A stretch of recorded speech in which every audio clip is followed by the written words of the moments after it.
32절부터 41절까지의 말씀 다 같이 합독하겠습니다. 시작. 유다와 실라도 선지자라 여러 말로 형제를 권면하여 굳게 하고 평안히 가라는 전송을 형제들에게 받고 자기를 보내던 사람들에게로 돌아가되 없음. 바울과 바나바는 안디옥에서 유하며 수단 다른 사람들과 함께 주의 말씀을 가르치며 전파하니라. 며칠 후에 바울이 바나바더러 말하되 우리가 주의 말씀을 전한 각 성으로 다시 가서 형제들이 어떠한가 방문하자 하고 바나바는 마가라는 요한도 데리고 가고자 하나 바울은 밤빌리아에서 자기들을 떠나 함께 일하러 가지 아니한 자를 데리고 가는 것이 옳지 않다 하여 서로 심히 다투어 피차 갈라서니 바나바는 마가를 데리고 배 타고 그룹으로 가고 바울은 실라를 택한 후에 형제들에게 주의 은혜에 부탁함을 받고 떠나 수리아와 길리기아로 다니며 교회들을 경고하게 하니라. 아멘. 우리가 쭉 사도행전 말씀을 살펴보는 가운데 오늘은 사도 바울을 주목하기보다는 상대적으로 덜 알려져 있는 세 명의 인물을 좀 우리가 살펴본다고 이야기해야 될 것 같아요. 아마 지금 또 이름을 이야기 들어도 익숙하지 않으실 수 있습니다. 유다와 실라라는 두 명의 사람을 먼저 우리가 살펴보고 나서 그 다음에 상대적으로 또 덜 알려진 마가라는 인물에 대해서 오늘 좀 살펴본 후에 이례적으로 오늘 바나바와 바울이 이렇게 좀 심히 다투거든요. 이 다툼에 대해서 좀 살펴보면서 우리가 하나님 앞에 어떤 존재인가 라는 것을 인물들을 살펴보면서 우리가 은혜를 나눴으면 좋겠고 또 사도 바울과 바나바의 다툼을 통해서 교회는 과연 어떤 곳이어야 되는가 이것에 대해서 우리가 말씀을 나누고자 합니다. 먼저 오늘 본문에 나와 있진 않지만 22절에 유다와 실라라는 인물을 처음 소개하는 그 장면으로 우리가 한번 가도록 하겠습니다. 우리 22절 말씀 다 같이 한번 읽겠습니다. 시작. 이에 사도와 장로와 온 교회가 그 중에서 사람들을 택하여 바울과 바나바와 함께 안디옥으로 보내기를 결정하니 곧 형제 중에 인도자인 바사바라는 유다와 실라더라. 아멘. 그럼 유다와 실라는요 오늘 본문에서 처음 등장하는 것이 아니라 지난주에 우리가 다루진 않았지만 22절 말씀에 처음으로 등장을 하는데 그럼 유다와 실라를 소개하고 있는 이 글귀를 한번 주목해 보셨으면 좋겠습니다. 형제 중에 인도자인이라고 되어 있어요. 그런데 우리가 가지고 있는 한글 성경으로는 이게 도대체 어떤 의미인지를 정확하게 알기가 어렵습니다. 인도자? 무슨 역할을 한 사람일까요? 네, 이것에 대해서 제가 헬라어를 좀 찾아보니까 이렇게 되어 있더라고요. 지배력을 행사하는, 주도권을 가지고 있는. 의미가 좀 다가오시나요? 자, 그러니까 한글 성경으로 형제 중에 인도자다 이러면 굉장히 뭔가 이렇게 그냥 좀 인도했나 보지, 안내했나 보지 이 정도의 의미겠지만 지금 이 단어는요 굉장한 권력자의 의미로 사용되고 있습니다. 다시 읽어드릴게요. 지배력을 행사하는 자, 주도권을 가지고 있는 자라는 의미입니다. 그러니까 예루살렘 교회가 안디옥으로 바울과 바나바뿐만 아니라 유다와 실라를 보낼 때에 이미 예루살렘 교회 안에 유다와 실라는 어떤 존재였다고요? 지배력을 행사하고 주도권을 가지고 있는 존재였습니다. 굉장히 영향력 있는 존재였습니다. 그런데 지금 형제들을 굳게 하라고 안디옥에 파송이 됐는데 자 이제 오늘 본문의 시작을 좀 보겠습니다. 오늘 본문의 시작 32절 말씀 다 같이 읽겠습니다. 시작. 유다와 실라도 선지자라 여러 말로 형제를 권면하여 굳게 하고 아멘. 보세요. 유다와 실라도 선지자입니다. 자, 여기서 도라고 나와있죠. 유다와 실라도 선지자다.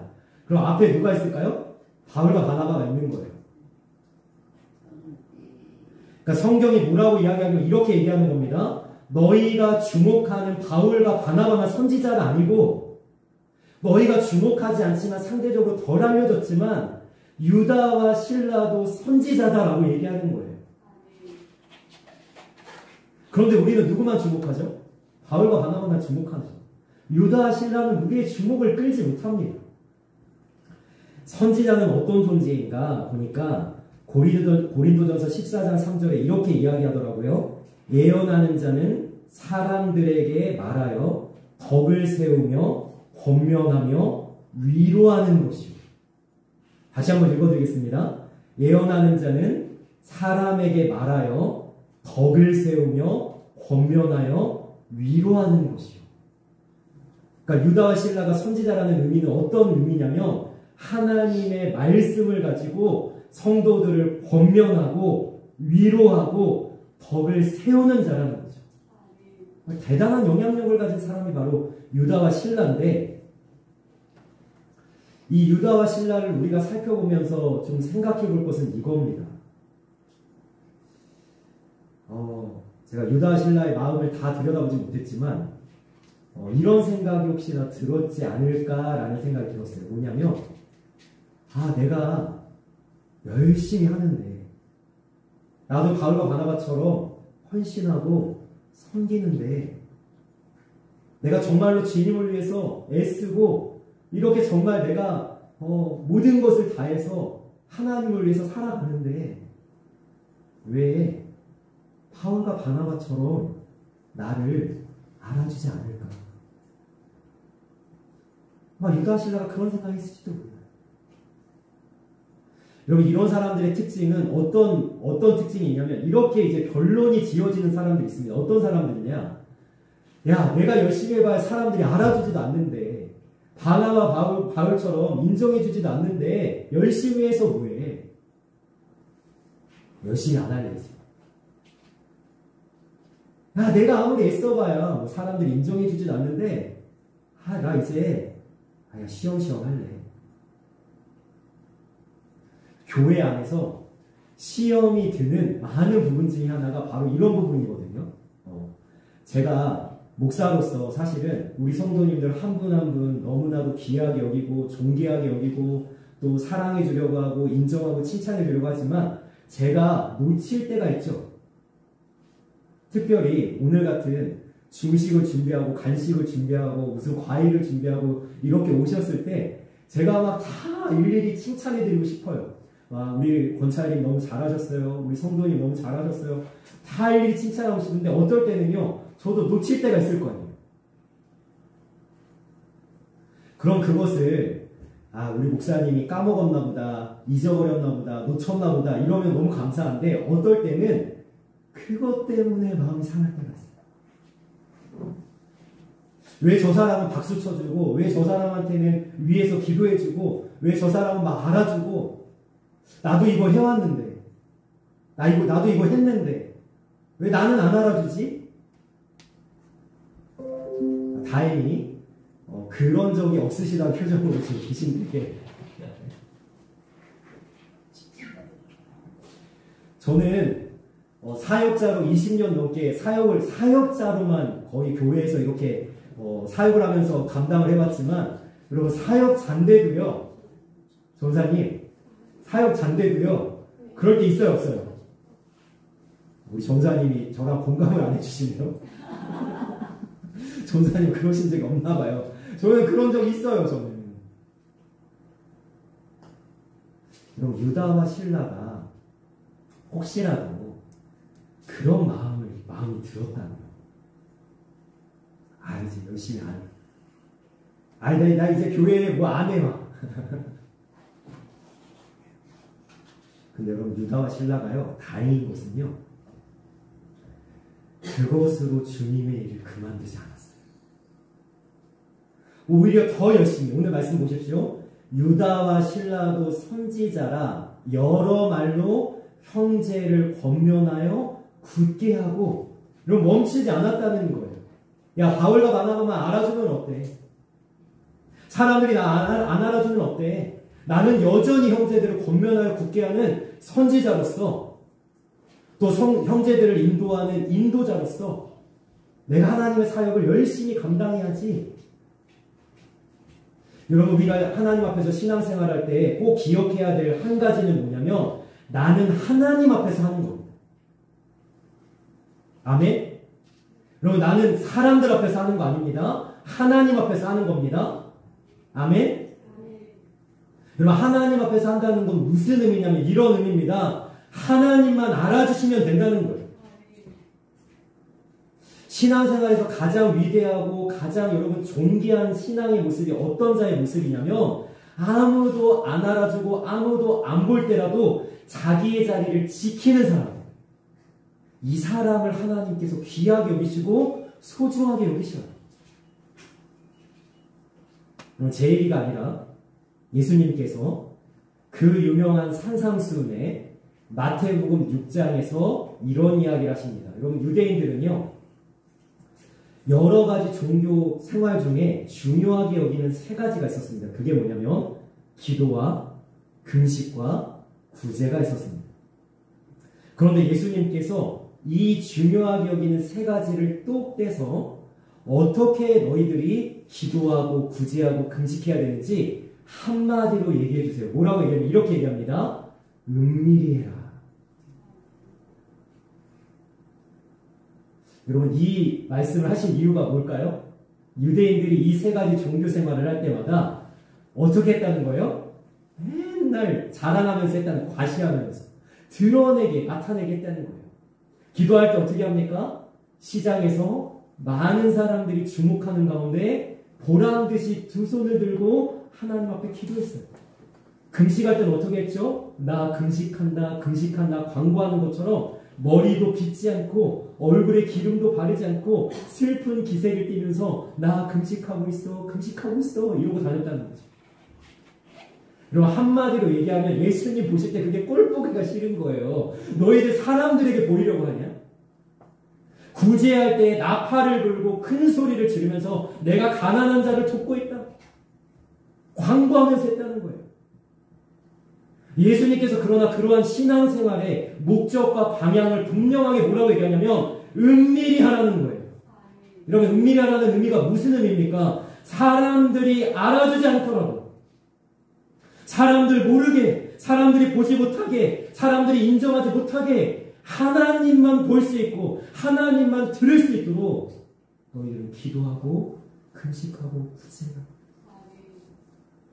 여러분, 이 시간에 예배 자리에 나왔을 때 우리가 누구를 만나기 위해서 온 겁니까? 하나님을 만나기 위해서 온 줄 믿습니다. 하나님만 여러분들을 만나주시고 알아주시면 되는 줄 믿습니다. 그러면 여러분, 사람 때문에 실망하지 않는다는 거예요.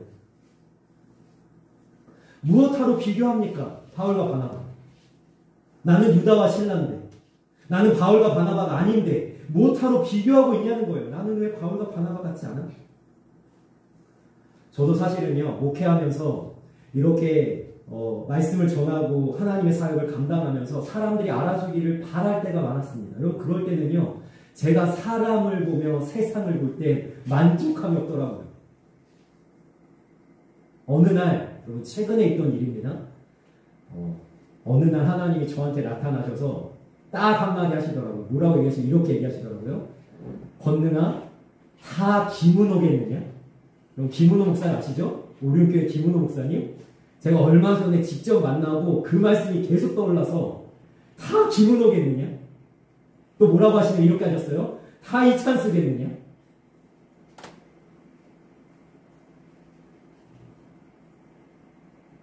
그리고 나서 마음이 좀 편해집니다.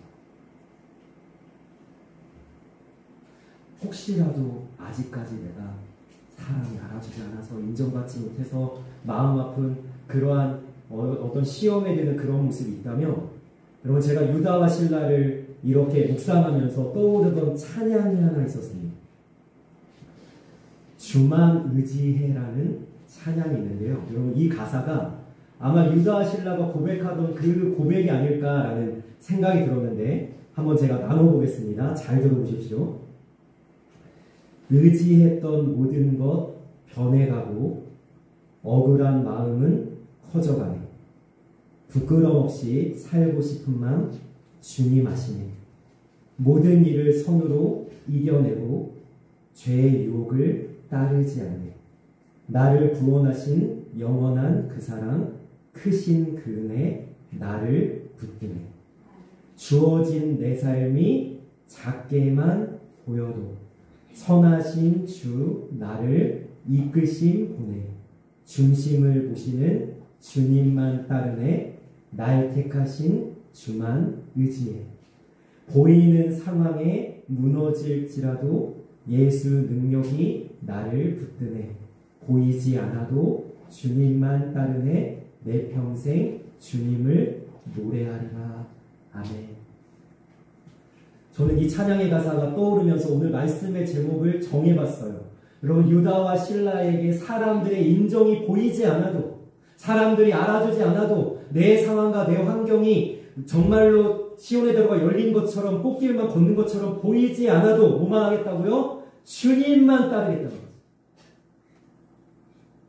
여러분, 이러한 신앙의 고백이 저 여러분에게 있기를 주님의 이름으로 축복합니다. 하나님만 알아주시면 된다는 그런 신앙의 고백. 하나님 한 분만으로 충분합니다. 주님만 나를 도와주시면 나는 그것만으로 만족하면서 이 믿음의 걸음을 걷겠습니다. 그러한 담대한 신앙의 고백이 우리의 삶 가운데 가득 넘치기를 주님의 이름으로 축원합니다. 아멘. 그리고 유다와 실라에 의해서 이어서 또 하나의 인물을 우리가 살펴보려고 하는데, 마가라는 인물입니다. 여러분, 상대적으로 또 마가도 우리가 잘 알지 못하는 사람일 텐데, 오늘 본문에 마가가 처음 등장하는 건 아닙니다. 마가가 처음 등장하는 장면을 보시면 오늘 이 마가 때문에 왜 바나바와 바울이 이렇게 크게 다투는지 좀 알 수가 있는데, 말씀 한번 보겠습니다. 사도행전 13장으로 한번 가볼게요. 13장 5절 앞에 보시면 되겠습니다. 같이 읽겠습니다. 시작. 살라미에 이르러 하나님의 말씀을 유대인의 여러 회당에서 전할세 요한을 수행원으로 두었더라. 아멘. 여기서 요한이라고 소개되어 있는 인물이 마가입니다. 마가 요한이에요. 마가 요한. 어느 때는 마가라고 쓰이기도 하고 여기서 이제 요한이라고 소개되기도 하는데, 이 마가라는 인물은 제1차 전도 여행 때 바울과 바나바와 함께 선교사로 파송된 사람이에요. 그러니까 이 사람 선교사입니다. 그리고 수행원으로 지금 두었더라고 이야기하죠. 바울과 바나바 옆에서 동역하고 합력했던 사람 중에 하나인데, 문제는 이렇게 선교지에 파송돼서 선교하던 이 마가가, 그 다음 말씀 보겠습니다. 13절 같이 읽겠습니다. 시작. 바울과 및 동행하는 사람들이 바보에서 배 타고 밤빌리아에 있는 버가에 이르니 요한은 그들에게서 떠나 예루살렘으로 돌아가고. 아멘. 보세요. 제1차 전도여행 제가 이렇게 지도로 여러 번 보여드렸죠. 안디옥에서 출발해서 살람이라는 항구 도시에, 그 다음에 북으로 우리가 알고 있는 키프로스라는 섬에 도착해서 바포, 성경에서는 바보라는 곳까지 배 타고 섬을 가로질러 복음을 전하다가 바보에서 밤빌리아 버가라는 곳까지 배 타고 또 올라갔을 때, 자, 마가라는 요한이 어떻게 했어요? 밤빌리아 버가에서 어떻게 했어요? 선교지를 이탈하여 안디옥으로 돌아간 것도 아니에요. 자기가 파송받은 예루살렘으로 돌아가 버렸어요. 여러분 보세요. 마가는 한번 선교지에서 실패했던 사람입니다. 성경은 왜 마가가 선교지에서 이탈했는지 도망쳤는지 이유는 나와 있지 않지만 우리는 추측할 수가 있습니다. 대략 두 가지 정도로 이야기할 수 있는데, 첫 번째, 여러분 이 선교의 여정은 만만치가 않았습니다. 제가 좀 전에 얘기했죠. 배 타고 섬에 도착해서 섬을 걸어서, 여러분 다른 교통수단이 없어요. 걸어서 섬을 가로질러서 배 타고 또 육지로 갔는데, 여러분 생각만 해도 이 여정이 만만하지 않잖아요. 어쩌면 제대로 먹지도 못하고 자지도 못했을 겁니다. 너무나 고된 선교의 여정 속에 견딜 수가 없는 거예요. 야, 내가 계속 이 선교지에서 선교할 수 있나? 내가 정말로 하나님의 사명을 이렇게 감당할 수가 있나 싶은 마음이 들었을 거고, 두 번째 이유는 뭐냐면 가는 곳마다 유대인들이 박해하고 핍박하는 거예요. 어떤 유대인들은 돌을 던지고, 바울은 죽을 뻔하고, 마가가 선교지에 대단치 않다고 생각하고 선교지에 파송돼서 선교 사역을 감당했는지 모르지만 자기가 생각했던 선교가 아닌 겁니다. 이거는 야, 목숨 걸어야 되는, 정말 죽을 수도 있는. 그래서 도망쳐서 예루살렘으로 돌아가 버린 마가를 중심으로, 여러분 생각해 보세요. 바나바, 바울은요 그동안 뗄래야 뗄 수 없는 관계였어요. 제1차 전도 여행을 성공적으로 마치고 많은 열매를 맺었고 교회를 세웠습니다. 여러분 핍박과 박해에도 불구하고 하나님의 성령의 역사가 있었어요. 이렇게 여러분 단짝이었던, 정말로 마음이 통했던 동역자였던 이 바울과 바나바가 가운데 마가라는 한 인물을 놓고 제2차 전도여행을 출발할 때 마가를 데리고 갈 것이냐 말 것이냐 가지고 언성을 높이고 싸우는 겁니다. 그럼 이제 그림이 그려지시죠? 그런데 마가에 대한 소개를 하나 더 하겠습니다. 여러분 골로새서 같이 읽겠습니다. 시작. 나와 함께 갇힌 아리스타고와 바나바의 생질 마가와 이 마가에 대하여 너희가 명을 받았음에 그가 이르거든 영접하라. 아멘. 그리고 마가의 또 하나의 소개는 뭐냐면 바나바의 생질이라는 표현인데요. 여러분 이 생질이라는 단어 요즘에 안 쓰잖아요. 근데 구약에 생질이라는 단어가 유명하게 등장하는 장면이 있어요. 그게 뭐냐면 야곱이 외삼촌 라반의 집에 갔을 때 우물가에서 외삼촌 라반의 딸 라헬을 만납니다. 아마 첫눈에 반했던 것 같아요. 라헬에게. 네. 어쨌든 라헬이 나는 라반의 딸입니다 라고 했을 때 야곱이 이렇게 고백을 합니다. 나는 당신의 아버지의 생질 야곱입니다. 여러분 여기서 생질이라는 단어는 조카죠. 그러니까 마가는 누구예요? 바나바의 조카입니다. 바나바는 마가의 삼촌입니다. 여러분 그러니까 이 싸움이 지금 이해가 되시나요? 바나바는 자기의 혈육인 마가를 변호하면서 마가에게 한 번 더 기회를 주자라고 얘기하고 있습니다. 근데 사도 바울은 여러분 아시다시피 불같은 성격이죠. 오늘 말씀에도 보면 좀 이따 살펴보겠지만 옳지 않다 하여. 야, 선교지에서 이탈한 이 마가 다시 한번 기회 줄 수 없어. 난 데리고 갈 수 없어. 이 사람을 선교사로 인정할 수 없어. 이러면서 다투는데 마가의 입장에서 여러분 생각해보세요. 삼촌이 자기를 변호하겠다고 야 그래도 우리 조카인데 한 번 더 기회를 줘야지. 야 선교지에 한 번 더 데리고 가보자. 여러분 마가예요 내가. 마음이 여러분 편할까요 안 편할까요? 정말 안 편한 거예요. 삼촌이 자기를 변호하는데 불같은 성격의 바울 앞에서 자기를 막 자기 편을 드는데 마음이 안 편한데 또 하나 바울은 뭐라고 얘기하는 이렇게 얘기하는 거예요. 야 쟤는 가망이 없어. 야 쟤는 또 기회를 줘도 이탈할 거야. 야 쟤는 또 성교지에 데려가도 또 도망칠지도 몰라. 그리고 마가 입장에서 생각해보세요. 바울이요 손가락질하면서 막 마가에게 막 쟤는 실패자야. 쟤는 야 또 그럴 거야. 저는 사실 마가에게 굉장한 감정이입이 됐어요.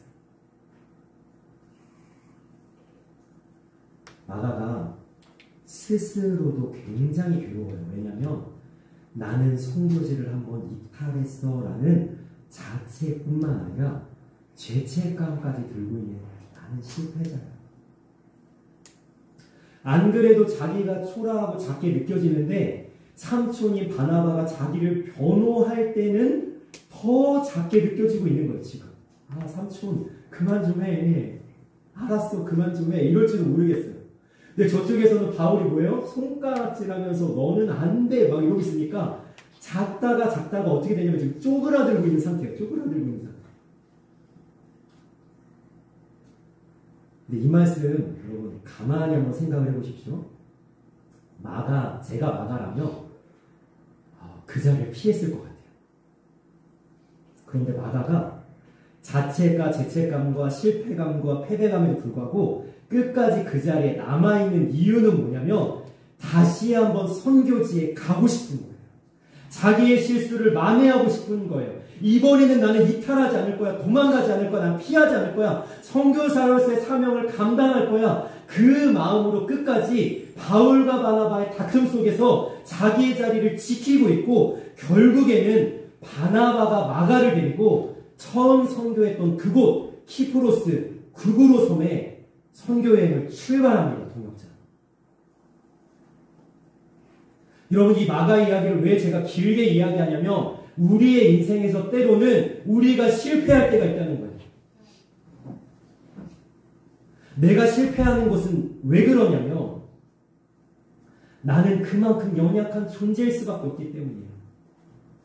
여러분 여기 있는 누구라도 나는 강해, 나는 쓰러지지 않아, 나는 담대하게 믿음의 걸음을 걸어나갈 수 있어, 나는 언제나 이겨 라고 담대하게 이야기할 수 있는 분 계십니까? 없습니다. 여러분 우리는요 베드로처럼 얼마든지 예수님 3번 부인할 수도 있고요. 우리는 가룟 유다처럼 은30의 예수님을 물질적인 것 때문에, 인간적인 것 때문에, 세상적인 것 때문에, 아니면 나의 본성이나 욕심적인 것 때문에 예수님을 놓아버릴 수 있는 그런 존재에 얼마든지. 왜? 연약하니까요. 미련하니까요. 어리석으니까요. 모자라고 부족하니까요. 중요한 것은 이것을 우리가 받아들여야 된다는 사실이에요. 이것을 받아들이면 어떤 신앙의 태도를 가지게 되냐면 나쁘게 얘기하면 뻔뻔해질 수 있고요. 저는 신앙생활에서 어느 정도 뻔뻔함이 필요하다고 생각해요. 하나님도 그걸 요구하세요. 우리에게 뻔뻔함을. 좋게 얘기해서 신앙적으로는 뭐냐면 당당한 겁니다. 좀 전에 우리 찬양했죠? 그 크신 하나님의 사랑 날로다 형용 못하네. 그 하나님의 크신 사랑이 우리에게 뭘 주냐면 이걸 주십니다. 누구도 너를 정죄할 수 없다. 다시 얘기합니다. 누구도 너를 실패자라고 낙인 찍을 수 없다. 나는 얼마든지 너에게 다시 기회를 줄 것이다. 이것이 하나님의 사랑이에요. 그럼 하나님 우리에게 뭘 요구하시면 뻔뻔함을 요구하세요. 여러분 어떨 때는요 내가 하루 동안 살아오는 내 인생이 너무나 죄되고 하나님 말씀에 불순종했고 하나님을 거부했고 하나님을 정말로 등한시했던 하루라도 하나님은 뭘 원하시냐면 탕자와 같이, 여러분 둘째 아들과 같이 뻔뻔하게 아버지 앞에 나가기를 원하세요. 왜? 하나님 나 사랑한다면서요. 하나님 내 기도 들어준다면서요. 탕자도 받아주셨잖아요. 나도 얼마든지 받아주셔야지요. 좋게 신앙적으로 얘기하면 이게 뭐라고요? 당당함이라니까요. 얼마든지 누구를 통해서 나를 위해 십자가에서 대속하신 예수님의 공로를 통해서 나는 얼마든지 실패하고 넘어졌어도 예수님 앞에 나아갈 수 있다는 사실. 여러분 이것이 마가가 지금 지키고 있는 신앙의 모습이라는 거예요. 그 자리에 있는 거예요. 여러분 마가가요 이렇게 다시 한번 선교 여행을 출발하고 동역자로 사니까 여러분 빠르게 말씀을 좀 살펴보도록 하겠습니다. 여러분 디모데후서 4장 11절 말씀 같이 읽겠습니다. 시작. 누가만 나와 함께 있느니라 내가 올 때에 마가를 데리고라 그가 나의 일에 유익하니라. 아멘. 여러분 바울이요 디모데에게 쓴 디모데후서에 마가를 뭐라고 이야기하냐 이렇게 얘기해요. 나의 일에 유익하다. 내가 마가를 이전에는 안 된다, 실패자다, 걔는 또 도망갈 거다 했지만 마가가 이제는 그 실패를 딛고 정말 나의 유익을 위한 사람이 됐다. 여러분 정말 마가가 실패를 딛고 일어난 거예요. 그 다음 말씀 볼까요? 빌레몬서 말씀 읽겠습니다. 시작. 또한 나의 동역자 마가, 아리스타고, 데마, 누가가 무난하느라. 아멘. 여러분 빌레몬이란 이 사람에게 사도 바울이 편지를 쓰는데 가장 첫 번째 등장하는 동역자 이름이 누굽니까? 마가예요. 그런데 마가의 이 사역은요 여기서 끝나지 않습니다. 베드로 전서 가보겠습니다. 시작. 해가심을 함께 받은 바벨론에 있는 교회가 너희에게 문안하고 내 아들 마가도 그리하느니라. 아멘. 여러분 베드로가 마가를 뭐라고 소개하냐면 내 아들이라고 소개해요. 여러분 이거 오해하면 안 됩니다. 베드로가 마가를 낳은 게 아니에요. 그만큼 친근하고 나의 사역에 도움이 되는 존재. 아들. 바울도 디모데를 아들이라고 합니다. 여러분 마가가 훗날 마가복음을 씁니다. 마가복음의 권위가 왜 인정되는지 아세요? 마가는 예수님의 제자도 아니에요? 사도도 아니에요? 그런데 왜 그의 복음서가 권위 있게 정경으로 인정됐는가? 베드로의 동역자였기 때문에. 베드로에게 들은 예수님의 이야기를 그대로 복음서에 기록해서 마가복음을 우리에게 남겼습니다. 여러분 보세요. 나의 실패가 나도 마가처럼 얼마든지 회복할 수 있다는 거예요. 내가 넘어졌어도 얼마든지 마가처럼 일어날 수 있다는 거예요. 내가 아무리 쓰러지고 내가 아무리 실패하고 패배했어도 얼마든지 나는 주님의 이름으로 일어날 수 있고 회복될 수 있다는 사실을 믿으시길 원합니다. 여러분 그렇게 일으켜 세워주시는 주님의 은혜가 우리에게 가득하기를 주님의 이름으로 축복합니다. 아멘.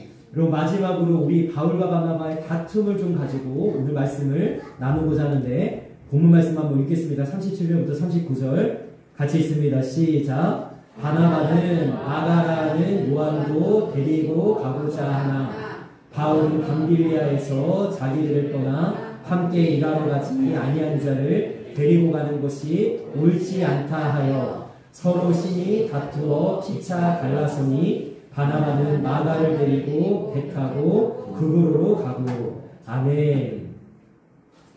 저는 이 다툼을 보면서 좀 안타까웠는데 제가 말씀을 시작하면서 이야기했듯이 여러분 이 교회가 왜 교회되는지를 한번 살펴보시기 바랍니다. 바울이 마가를 끝까지 거부한 이유가 뭐예요? 38절 끝에 옳지 않다. 여러분 교회는요 옳음과 그름을 넘어서는 공동체입니다. 이거 잘 기억하셔야 돼요. 여러분 교회는 옳고 그름을 물론 우리는 분별할 때 있죠. 그거 가지고 따지거나 다툴 때 있을 수 있습니다. 그러나 그것을 넘어서는 겁니다. 왜 그런지 아세요? 여기에는 가장 우선적으로 흐르는 하나님의 마음이 뭐냐면 예수님의 사랑이에요. 여기에 죄인이 아닌 사람 있습니까? 여기 다 옳은 사람만 있어요? 옳지 않은 사람 있잖아요. 옳지 않은 모습 있잖아요. 그런데 예수님이 우리를 다 끌어안으셔서 용서해 주셨잖아요. 그런데 왜 우리가 서로를 용서하지 못합니까? 옳고 그름으로 따지면요 여기에 설 수 있는 사람 누구도 없습니다. 하나님 예배할 자격이 누가 있습니까? 어떨 때는요 내가 옳을 때 있어요. 저 사람이 잘못됐을 때 있어요. 여러분 내가 100% 옳고 저 사람이 100% 잘못됐을 때 조심하셔야 돼요. 예를 들어볼까요? 다윗이 사울왕을 피해서 도망다닐 때 여러분 누가 옳죠? 다윗이 옳죠. 누가 100% 선하죠? 다윗이 선하죠. 여러분 그런데 그때 조심해야 된다니까요. 다윗이 사울에게 손대는 순간 다윗은 더 이상 옳지 않아요.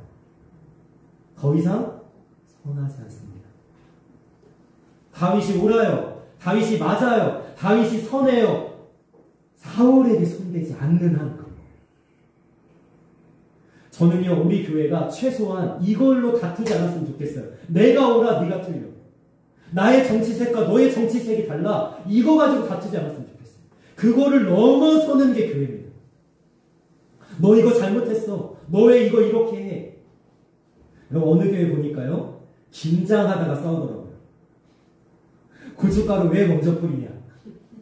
왜 배추를 그렇게 담그냐? 왜 소금을 그만큼 집어넣냐? 여러분, 왜 간을 그렇게 맞추냐? 여러분, 좋은 마음으로 모였잖아요. 교회에서 긴장해가지고 아름답게 나눠 먹겠다고 모였잖아요. 그런데 그렇게 사역하다 다투는 거예요. 바울과 바나바가 이 부분에 있어서 굉장히 안타까워요. 그러나 하나님은 또 이걸 넘어서서 바울은 바울대로 바나바는 바나바를 사용하시는데, 바나바는 처음 선교여행을 갔던 구브로섬으로 갑니다. 처음 선교지. 자, 그리고 오늘 마지막 말씀 한번 볼까요? 마지막 오늘 41절 말씀 같이 읽으면 우리 같이 읽도록 하겠습니다. 시작. 수리아와 길리기아로 다니며 교회들을 견고하게 하니라. 아멘. 제가 지도를 준비했는데요. 여기 보시면 수리아도 안 나와 있고 길리기아도 안 나와 있어요. 바울과 신라를 택해서 이제 바울이 신라와 함께 가는데, 이 지도를 보시면 어디냐면, 수리아와 길리기아가 어디냐면 안디옥을 수도로 하고, 그리고 여기 지도에 나타나 있지 않지만 여기에 다소라는 곳이 있거든요.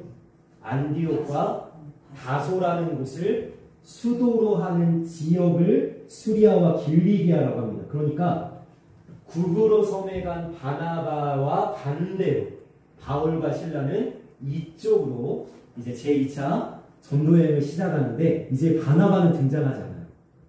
네, 바울 중심으로 우리 16장에서 제2차 전도여행을 함께 나누겠습니다. 오늘 말씀을 좀 정리하겠습니다. 유다와 신라 이야기를 했습니다. 여러분, 유다와 신라가 바울과 바나바만큼 알려지지 않고 인정받지 못해도 우리는 하나님만 알아주시면 좋다라는 마음으로 이 믿음의 걸음을 걸어나가기를 원합니다. 마가는 한번 실패했던 사람입니다. 그러나 그 실패를 딛고 바울의 동역자로, 베드로의 동역자로, 특별히 마가복음을 남긴 귀한 사역자로 우뚝 섰듯이 우리도 실패와 패배를 딛고 회복되어서 하나님의 이름을 위해서 달려나가는 자 되기를 원합니다. 여러분, 교회는 우리의 모임과 우리의 관계가 교회거든요. 옳음과 그름을 넘어설 수 있게 원합니다. 내가 잘났네, 네가 잘났네 이거 말고, 내가 맞네, 네가 틀리네 이거 말고, 어떠한 정치색도 말고, 여러분, 그걸 넘어서는 거예요. 예수님의 거예요. 예수님이 우리를 다 받아주셨잖아요. 죄인임에도 불구하고 우리가 서로를 받아주고 아름답게 품어줄 수 있는 그런 하나된 아름다운 공동체가 되기를 주님의 이름으로 축복합니다. 기도하겠습니다. 사랑하는 아버지, 오늘 살아있는 하나님의 말씀을 우리가 붙들기를 원합니다. 유다와 신라처럼 사람들이 알아주는 것 같지 않아도, 보이지 않아도 주님만 따르는 마음으로 하나님을 위해서 헌신하며 나아가는 믿음의 모습이 있게 하시고, 마가와 같이 우리의 사역에서 한번 실패했을지라도 다시 일어나는 용기를 가지고 우리가 우뚝 서서 마가와 같이 다시 한번 귀하게 쓰임받는 하나님의 사람들이 되어지게 하여 주옵소서. 또한 우리가 이 아름다운 교회라는 공동체로 불러 모아졌을 때 옳고 그름을 넘어서서 그 어떠한 정치색과 우리의 신념과 이념을 넘어서서 하나님 안에서 하나 되는, 주님이 우리를 품어주셨듯이 서로를 품어주고 안아주는 아름다운 모습으로 주님을 위해 살아가는 하나님의 사람들 되어줄 수 있도록 인도하여 주옵소서. 감사하며 예수님의 이름으로 기도합니다.